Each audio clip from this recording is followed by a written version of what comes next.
Hey guys, we got a 2006 F-550 here. Rotors are going to need to come off, and in order to get these turned, you're going to have to separate this front part of the hub with it. So let me show you how to do that. First thing we're going to do is pull out the caliper, 16mm socket. There's going to be two of those, one right here and one right here. So let's take both of those off, and then the caliper housing, we're going to pull those two bolts right there. Those are both 15/16. And so let's pull those two and get down just to the rotor. I'd like to just pull the 15/16 and leave the caliper on with it, but this has such a groove that the brakes are going to get stuck in there. They did on the other side, so we're just going to pull all four real quick. Those two bolts and those two bolts out. Now the caliper will come off. Everything's going to come down. And the housing for the caliper. There's the brakes. They look like they're in pretty good shape, except you can see where they really got varnished here. And with that rotor being edged the way it is, you can see how far my finger, how deep that is down inside there. These definitely need turned, and they're warped. So, all right, now we're going to pull off the outer side of the housing for the rotor, our hub, and the inner. So these bolts right here, we're going to have to get in there with the socket. Let me see if I can find it here. The way you do that is you stick your socket down inside. You're going to have to use a short one. Do this with one hand. Then you're going to grab your extension from the outside and pull that nut off. Then separate it and do the next one, do the next one, do the next one. Let's pull all those off.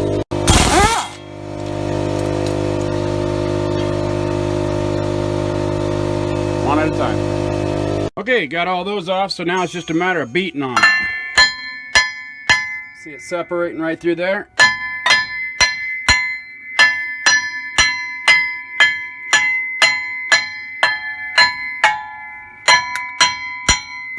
All right, let me get that pulled off there. Okay, that one's ready to come off, and then this one should be too. But she wants beat on too, so we'll just smack it right around in here to loosen it up. Okay, so she popped loose.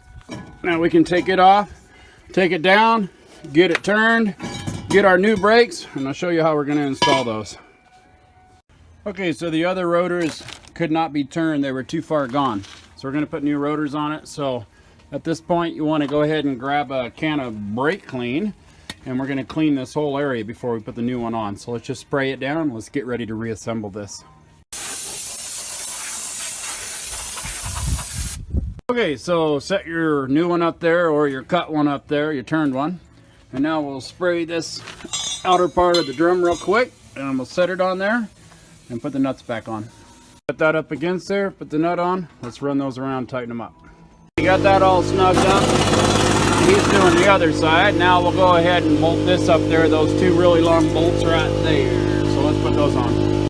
Okay, so we got those two bolts down there. We got the pins set back in there, ready for the shoes. At this point, take your cap off of your reservoir for the brake, and we're going to grab an old shoe, lay it in here, put a C-clamp on this, and squeeze this down to push those back.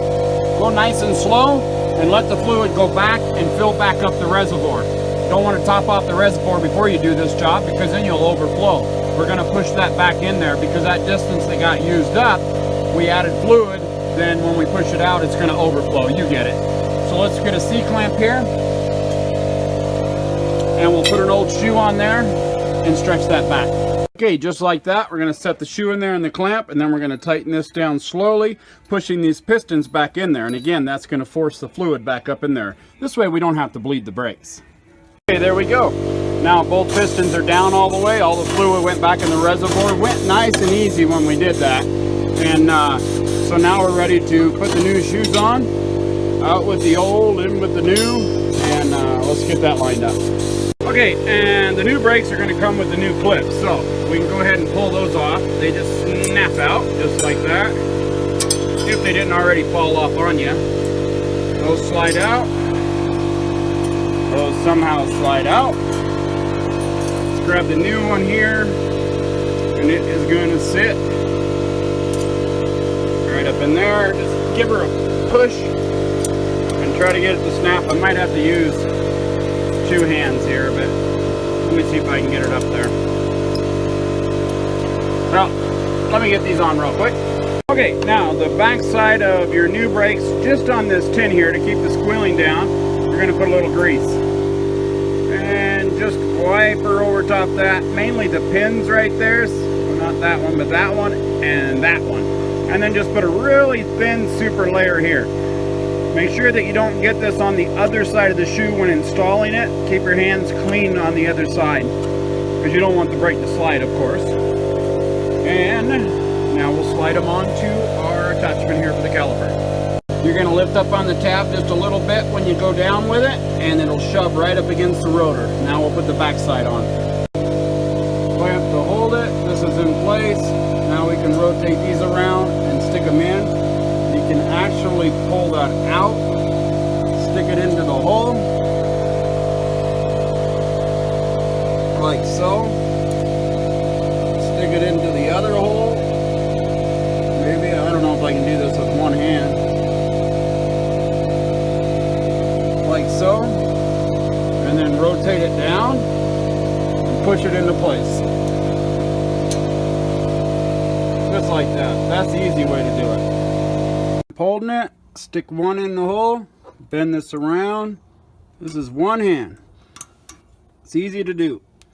It looks difficult, and if you've been screwing with them for a half an hour, you're going to like this. And then just rotate it around and snap it into place. Maybe. There you go. Now the bottom one's in. Now we're just going to move the clamp up, slide the caliper down on there to hold that. Make sure the bottom is in. Take the C-clamp off, because now the caliper will hold the bottom part, and rotate the caliper forward and put your bolts in. Now make sure you have adjusted these slide pins all the way out so they don't hit. And now we'll rotate it up. I'm going to need another hand. Now make sure the bottom is down into its home. Rotate the caliper forward, holding that with one hand. Remove your C-clamp. Now the C-clamp has been removed. We're going to rotate this forward and lock it in place and put the two bolts in. I think you understand. Now you can see we no longer needed the C-clamp. These are being held by the caliper. I just barely got it resting there. Now I'll just tap it forward. Sorry I have to keep coming back and forth and by myself with two hands, and most of this stuff you can do with one hand, but a lot you need two. So the bolts are tightened back up. We're good. Pump the brakes 3 times super slow. Put your tire on. Put your reservoir cap on too. Pump the brakes 3 times slow, and then start the truck, pump the brakes 3 times slow, and that's it. No bleeding required. And I'll hit this with some more brake cleaner because I've been touching it. And that's it. So I hope this video helps you out. Please click like, please click subscribe. Click on my name underneath this video for all my other how-to videos. And as always, guys, enjoy.